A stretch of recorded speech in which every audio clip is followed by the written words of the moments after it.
De regreso. Como les informamos la semana pasada, el presidente Donald Trump inició una campaña militar en Venezuela para buscar y localizar al presidente Nicolás Maduro y luego llevarlo a su país con la finalidad de juzgarlo hasta este momento por delitos relacionados con el narcotráfico y tal vez más adelante por delitos de lesa humanidad. La noticia ha causado muchísima controversia en prácticamente todo el mundo.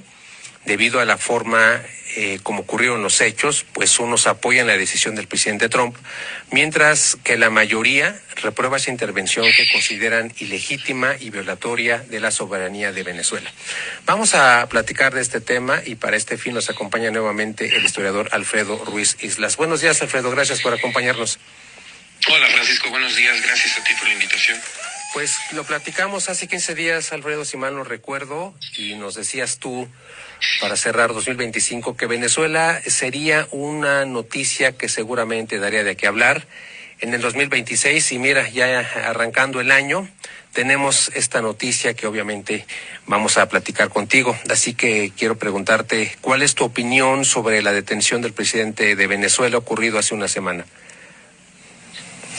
Es un asunto, lo decías muy bien en la introducción, ¿no? Es como muy complicado asumir una posición así tajante porque por un lado está esta operación que es netamente violatoria del derecho internacional, de la soberanía de Venezuela. Es algo que incluso ni siquiera se condujo por los canales adecuados dentro de los Estados Unidos, ¿no? O sea, no hubo no le fueron a pedir permiso al Congreso, el Congreso no aprobó la operación, o sea, de ese lado es una cosa como muy irregular. Y en materia de derecho internacional, bueno, pues es algo que se brinca a la Carta de las Naciones Unidas, se brinca a todo lo que son los acuerdos que se han tomado dentro de la OEA, o sea, es un regreso al unilateralismo estadounidense así, pero a ultranza, ¿no? Pero por el otro lado, lo cierto es que es algo que mucha gente, y sobre todo la inmensa mayoría de los venezolanos que están fuera de Venezuela,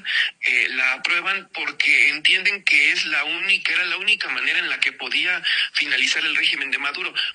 Aunque lo cierto es que pues no representa nada, o sea, llevarse a Maduro es nada más extraer a un tipo, extraerlo a él, extraer a su mujer, que también contra su mujer hay una cantidad impresionante de cargos en las cortes criminales de los Estados Unidos, pero no es nada más, o sea, es quizá solamente como, y ahora lo seguiremos desarrollando, ¿no? Pero es solamente como una advertencia, ¿no? De los Estados Unidos, de estos Estados Unidos con Trump, qué es lo que quieren hacer, qué es lo que pueden hacer. O sea, es una operación realmente sorprendente en términos de lo que implica, es meterse en un país extranjero, es anular todas sus defensas, es tener la posibilidad de meter ahí a un centenar de militares de élite para liquidar las pocas defensas que se encuentren, porque además a los venezolanos literalmente los encuentran total, o sea, los sorprenden totalmente, ¿no? Los encuentran con los pantalones abajo a todos ellos, y lo que sucede ahí es que pueden entrar y llevarse sin experimentar además ningún tipo de baja, y causando, aunque ha habido como mucha conmoción en el exterior, pero causando realmente un número muy limitado de bajas, ¿no? Se habla de que son 40 bajas entre militares, y a los venezolanos les interesa mucho hablar de civiles, pero es como algo que no se ha probado. ¿Qué tantos civiles hay muertos? La mayoría son militares, y la mayoría son esta guardia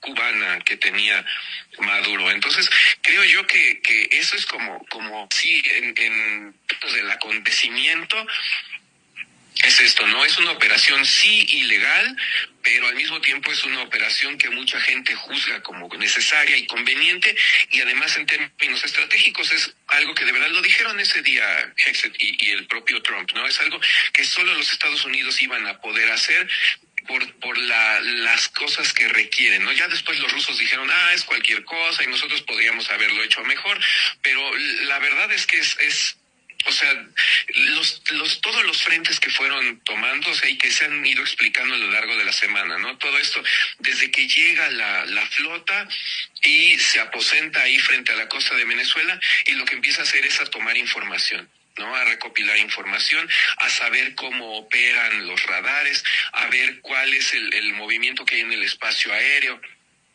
para tener la capacidad de anularlo, ¿no? Entonces, esta parte de la guerra electrónica, que es una, la parte de la inteligencia, que era otra, que ya tenían tiempo ahí, que habían llevado agentes encubiertos de la DEA, y sobre todo los infaltables de la CIA, que son los que a final de cuentas terminan por hacer esta parte como más sutil de comprar a alguien, de dar dinero por aquí, más allá de lo que es la inteligencia como tal, de enterarse dónde está Maduro, a dónde va, lo que dijeron después, ¿no? Esto que me gustó mucho cómo lo expresaron, dónde está Maduro, dónde come, dónde duerme, a dónde se desplaza, de qué manera se desplaza, y ya finalmente la operación militar, que además es una cosa rapidísima.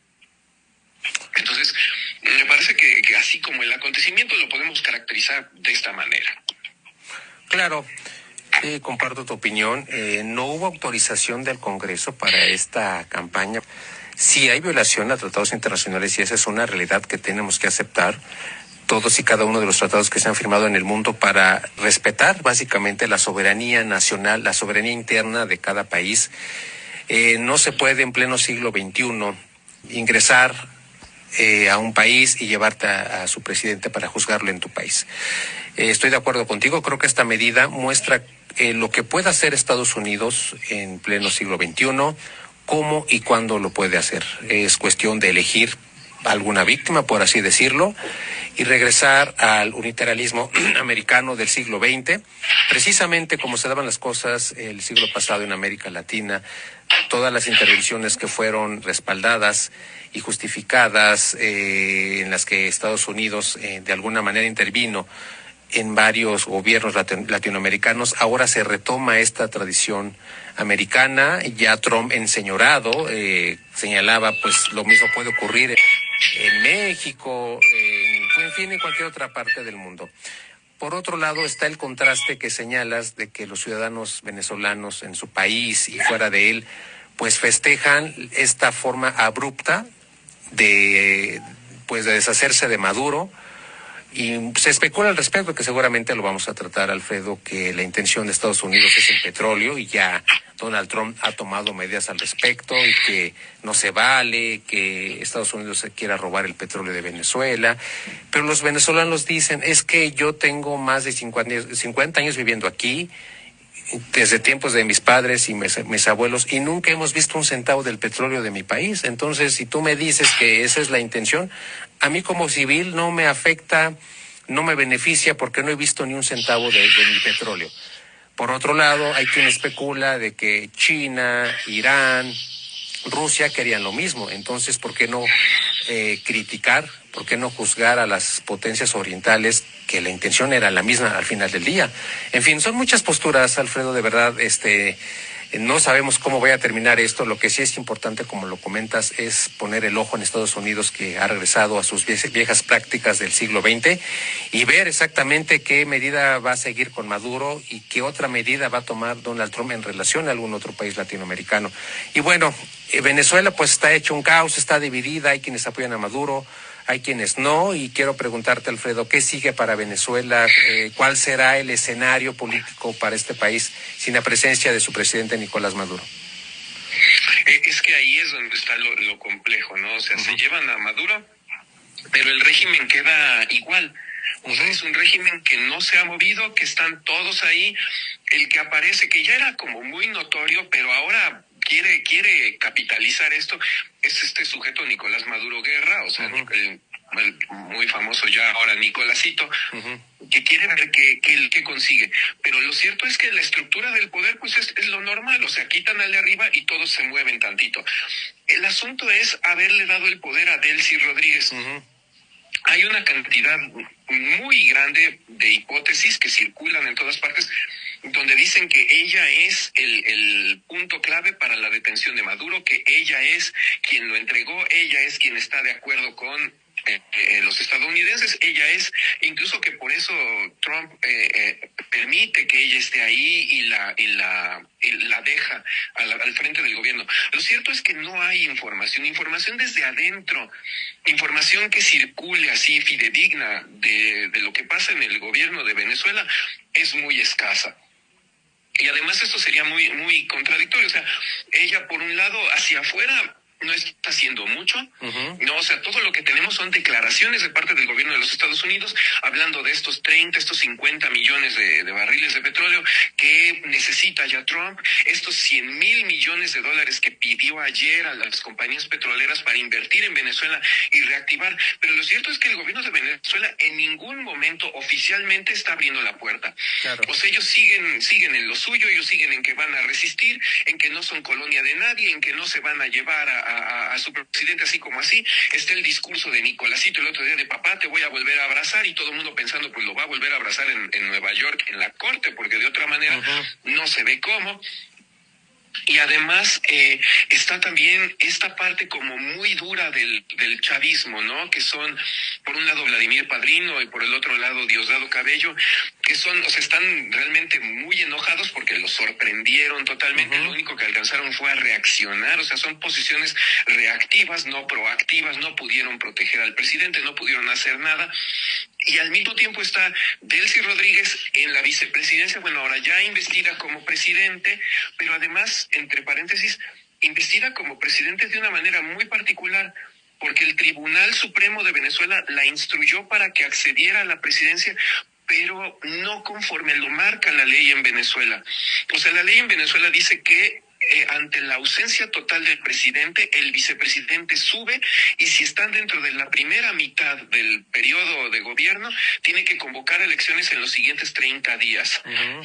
Y sin embargo no lo hace. O sea, el tribunal lo que dice es que está como presidente, pero sin reconocer la ausencia total de Maduro, valiéndose de una argucia legal diciendo que en la nueva constitución, en la constitución chavista de Venezuela, no existe una figura que reconozca la ausencia total del presidente en los términos en los que ocurrió. O sea, casi como no está dicho expresamente que si nos secuestran al presidente hay que hacerlo. Entonces ella está ahí guardando el espacio y como en este impas, ¿no? Como viendo qué va a pasar, como esperando a ver qué sucede.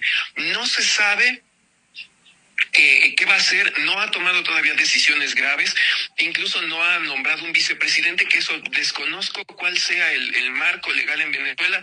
Por ejemplo, aquí en México, cuando había vicepresidente y cuando había cuando mandaban la Constitución que la presidencia de la República, ante la ausencia de ambos, la tomara el ministro de Relaciones que pasó en 1913 con el golpe, ese presidente no estaba obligado a nombrar a todos los funcionarios.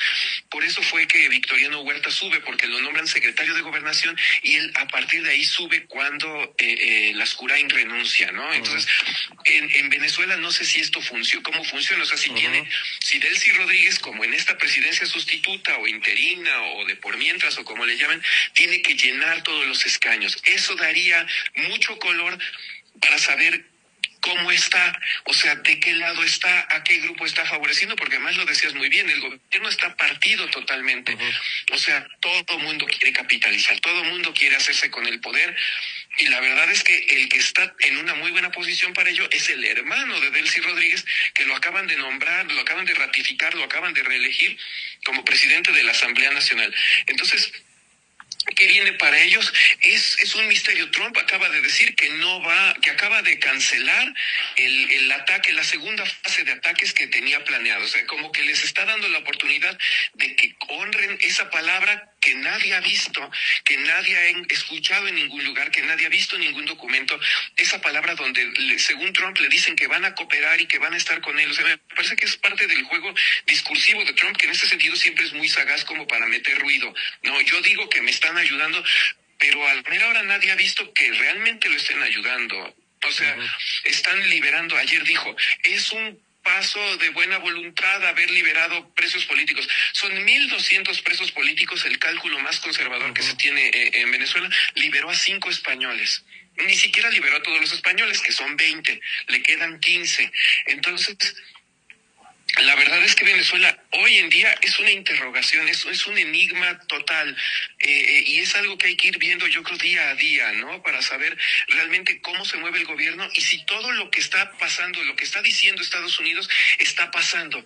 Pues esto que se dice, ¿no? La cualidad performativa del discurso. El discurso hace cosas, pues habrá que ver si aquí hace cosas, porque la realidad es que parece como muy disociada una cosa de la otra. Así es, comparto tu opinión, Alfredo. Venezuela es una interrogación enorme en estos momentos. Seguramente esta situación se va a prolongar un par de meses. No sabemos cómo se vaya a repartir el poder en Venezuela, que hay facciones que lo buscan desde tiempos incluso de Hugo Chávez. No sabemos tampoco cómo se va a restablecer el orden constitucional de Venezuela. Esa es una parte importante que tocabas. Finalmente, el presidente tiene que ser nombrado de acuerdo al derecho interno de este país. Hay interpretaciones, hay injerencias. Bien lo comentabas, la posición de Daisy Rodríguez deja mucho que pensar.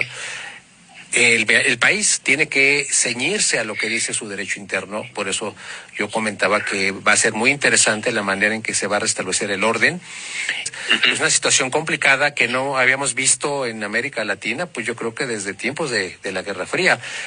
Retomabas tú la forma como Victoriano Huerta llegó al poder aquí en México y pues me hace pensar en la similitud que tiene Venezuela en el 2025 con lo que pasaba en México allá en 1913, como bien lo comentabas.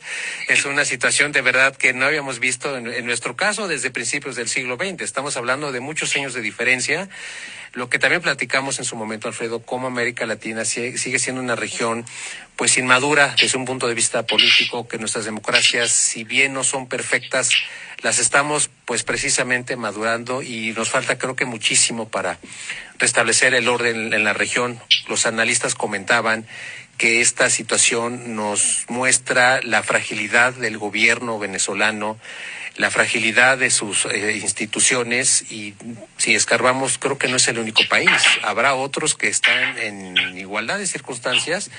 Y pues era lo que comentaba, creo que como región nos falta todavía mucho por madurar, Alfredo. Y bueno, ya para cerrar, vámonos al mundo.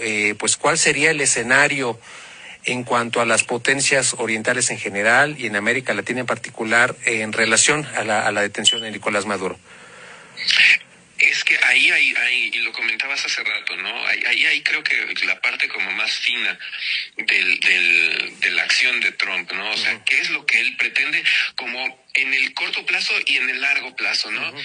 En relación con esto, con las potencias orientales, lo que ahora se está especulando, y me parece que tiene como muchos visos de ser, es que es una llamada de atención y es el relanzamiento de la doctrina Monroe. Lo dijo Trump el otro día, ¿no? Y la renombró. Dice, esta no es la doctrina Monroe porque nosotros, esa doctrina no tenía dientes, no tenía fuerza, no tenía capacidad de acción. Entonces yo la estoy ya renombrando, dice Trump, la doctrina Don Roe. O sea, que es como más activa y que tiene como esta urgencia de hacer las cosas. Entonces, a partir de este relanzamiento de esta doctrina Don Roe, lo que va a suceder es que es realmente eliminar la influencia de terceras naciones, de naciones ajenas al continente en América. O sea, algo que hace Trump es que en este sentido sabemos que es un sujeto muy muy peculiar, pero en este sentido lo ha hecho todo como ha dicho lo que piensa tal como lo piensa, ¿no? Y no se anda con ambajes. O sea, cuando él dijo yo quiero de Venezuela el petróleo, o sea, ya no daba pie a que hubiera teorías de la conspiración de lo que en realidad quiere es el petróleo. No, pues él lo acaba de decir, ¿no? Acaba de decir que quiere el petróleo. Y en ese sentido acaba de decir que no quiere en su patio trasero, lo expresó tal cual, no quiere que en su patio trasero estén metidos los chinos, los iraníes, ni los rusos. Y parte de esto tiene que ver con esto, lo del triángulo del litio. O sea, que es una, más allá del petróleo, el petróleo es como lo más evidente, ¿no? El petróleo es como esta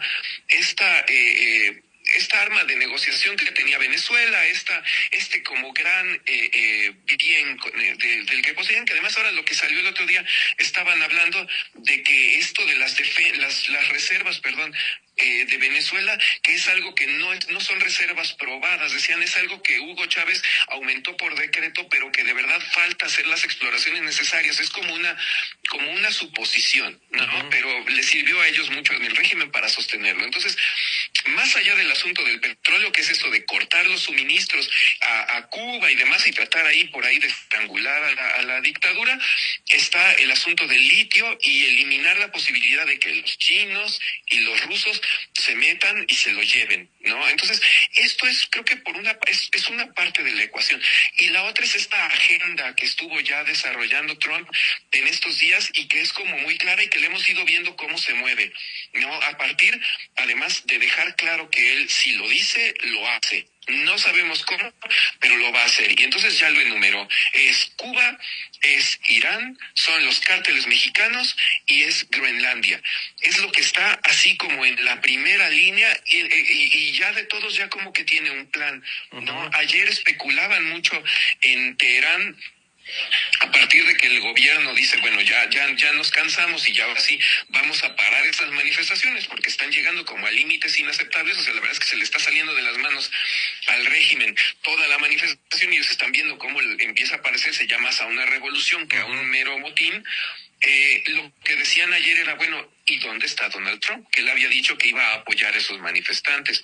Entonces están esos manifestantes esperando que haga algo. Están en Cuba esperando a ver qué pasa, ¿no? Uh-huh. O sea, más allá de que haya llegado ayer el barco mexicano con el petróleo, están esperando, y de que los congresistas republicanos del sur de la Florida, que además son o descendientes de exiliados, o ellos mismos son exiliados, que son los que están ya hartos de este apoyo, están pidiendo acciones al gobierno. Están las declaraciones de ayer de Donald Trump diciendo, vamos a hacer algo con Groenlandia, todavía no sé qué, pero vamos a hacer algo. Uh-huh. Entonces, sí es como ya tiene una agenda, o sea, el mundo está otra vez pendiente de qué van a hacer. Quizá el corolario que es indeseable, que nadie quiere, pero que puede ser inevitable, es que en este tenor de cosas lo que vamos a ver pronto es el asalto chino a Taiwán, ¿no? Uh-huh. O sea, es el pretexto que, bueno, tú estás haciendo esto, pues yo hago lo mismo, ¿no? Y es lo que se están temiendo, y es lo que en Taiwán también están como muy pendientes, y hay muchas declaraciones de parte del gobierno hablando de cómo necesitan ellos su soberanía y su dependencia porque ellos no son China y bla, bla, bla, y nunca han sido parte de China, etcétera. Pero me parece que esto es lo que está, o sea, es un escenario en el que se combina lo de los recursos, ¿no? Recursos uh-huh. como muy, muy importantes, petróleo, litio, etcétera, con la cuestión geoestratégica, ¿no? Y con esta demostración como de supremacía de quienes, ¿no? Para muchos habían hablado de la decadencia de los Estados Unidos y de cómo Estados Unidos estaba empezando a parecerse a una potencia de segundo orden. Lo que están dejando claro es que no.